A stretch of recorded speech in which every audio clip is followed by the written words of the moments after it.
സദൃശ്യവാക്യങ്ങൾ അധ്യായം 26. വേനൽക്കാലത്ത് ഹിമവും കൊയ്ത്ത് കാലത്ത് മഴയും എന്ന പോലെ ഭോഷന് ബഹുമാനം പൊരുത്തമല്ല.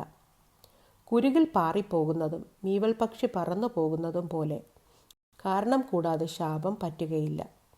കുതിരയ്ക്ക് ചമ്മട്ടി, കഴുതയ്ക്ക് കടിഞ്ഞാൺ, മൂഢന്മാരുടെ മുതുകിന് വടി.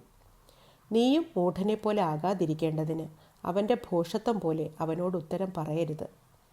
മൂഢന് താൻ ജ്ഞാനിയെന്ന് തോന്നാതിരിക്കേണ്ടതിന് അവൻ്റെ ഭോഷത്വത്തിന് ഒത്തവണ്ണം അവനോട് ഉത്തരം പറക.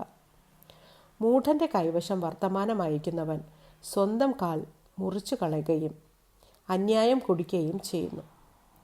മൂഢന്മാരുടെ വായിലെ സദൃശവാക്യം മുടന്തൻ്റെ കാൽ ഞാന്നു കിടക്കുന്നത് പോലെ. മൂഢന് ബഹുമാനം കൊടുക്കുന്നതും കവിണയിൽ കല്ലുകെട്ടി മുറുക്കുന്നതും പോലെ. മൂഢന്മാരുടെ വായിലെ സദൃശവാക്യം മത്തൻ്റെ കയ്യിലെ മുള്ളുപോലെ. എല്ലാവരെയും മുറിവേൽപ്പിക്കുന്ന വില്ലാളിയും മൂഢനെ കൂലിക്ക് നിർത്തുന്നവനും കണ്ടവരെ കൂലിക്ക് നിർത്തുന്നവനും ഒരുപോലെ. നായി ഛർദ്ദിച്ചതിലേക്ക് വീണ്ടും തിരിയുന്നതും മൂഢൻ തൻ്റെ ഭോഷത്വം ആവർത്തിക്കുന്നതും ഒരുപോലെ. തനിക്ക് തന്നെ ജ്ഞാനിയെന്ന് തോന്നുന്ന മനുഷ്യനെ നീ കാണുന്നുവോ? അവനെക്കുറിച്ചുള്ളതിനേക്കാളും മൂഢനെക്കുറിച്ച് അധികം പ്രത്യാശയുണ്ട്.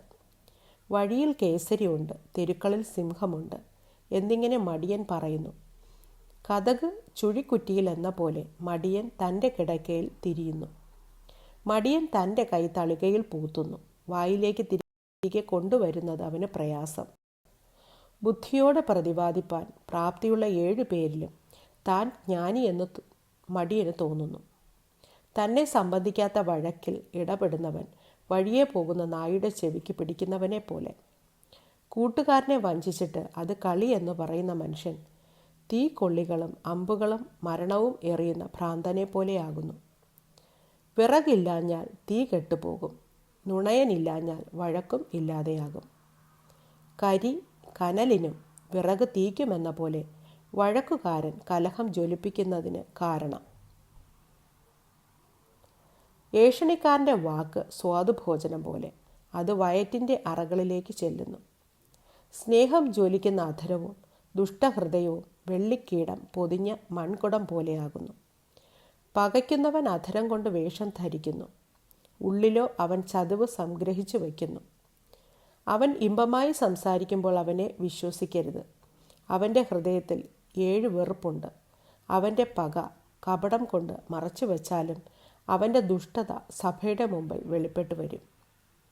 കുഴി കുഴിക്കുന്നവൻ അതിൽ വീഴും, കല്ലുരുട്ടുന്നവൻ്റെ മേൽ അത് തിരിഞ്ഞുരുളും. ഭോഷ്ക് പറയുന്ന നാവ് അതിനാൽ തകർന്നവരെ ദ്വേഷിക്കുന്നു. മുഖസ്തുതി പറയുന്ന വായ് നാശം വരുത്തുന്നു.